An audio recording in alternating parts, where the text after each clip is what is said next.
everyone, welcome back to Mathways. It is my pleasure to always be here with you. So of course, I just want to encourage you to continue to come back for more lessons. If you haven't subscribed as yet, be sure to do so. Okay, so for today's lesson, we're going to continue working some algebra, and it is specifically algebra with, fractions. And I know persons normally whenever you see fractions, we start to freak out, but no worries.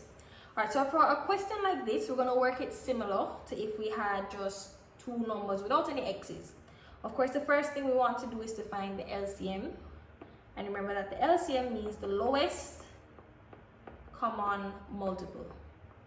Now, I know most persons will confuse multiples with factors, but for our multiples, so our multiple of 2 is going to be 2, we have 4, we have 6, we have 8, we have 10, and the list goes on. For 4, we have 4, we have 8, we have 12, we have 16, and the list goes on. So the lowest multiple that is common to both would be 4. So that's going to be the denominator for our fraction.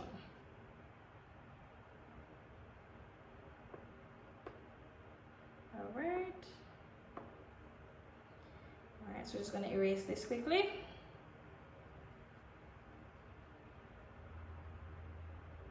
All right, so now we have our denominator of 4. So you're going to say 2 into 4 goes 2 times, and then you're going to multiply it by the numerator. So it would be 2 times 3x plus 1.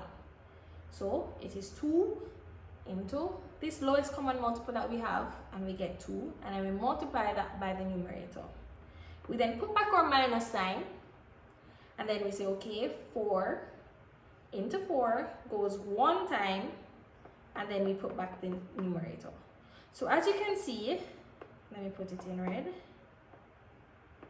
These two digits, so the 3x plus 1 and the x plus 1, they're staying the same as the numerator. The only thing that I have changed is, since we've made it the lowest common, all of it over the lowest common multiple, the 2 in front represents 4 divided by 2, which gives us that 2, and then the 1 in front represents 4 divided by 4. Alright, so after this, it is definitely just simple algebra. So as I said before, we're going to take, whenever we're doing brackets, we do 2 times the first term, and then 2 times the second term. We're going to do 1 times the first term, and then 1 times the second term.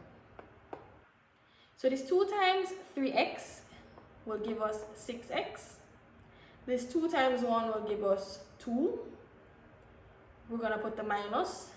I always say a safe thing to do whenever you have a minus, because it is easy for students to mess this up, is to put a bracket, and then you know that it is minus everything which comes after the minus sign. And I'm going to make this point a little more clear.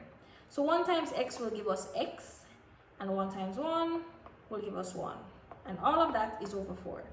So why is this bracket which I've put here so important? Why is that bracket so important? Well, the thing is, if you don't put the bracket there, then you will read this as minus x plus 1. Whereas it should really be, when you put the minus sign, it will be minus x minus 1. Alright, so what we have now is 6x plus 2 minus x minus 1. Right? So I'm going to probably have to work that over. So we have 6x plus 2 minus x minus 1 all over 4. Of course, we're going to put the like terms together. So we have 6x minus x plus 2 minus 1 all over 4. Now we have 6 apples, and we take away 1. That leaves us with 5 apples.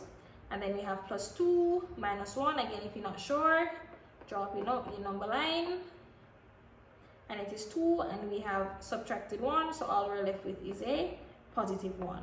And all of that is over 4. So your answer is therefore 5x plus 1 over 4. Now I hope you found this video insightful, and I hope it helped. Of course, I know fractions normally gives a lot of students a problem, so if you still want to work some problems, just let me know. And of course, before you click off the video, be sure to like and to subscribe.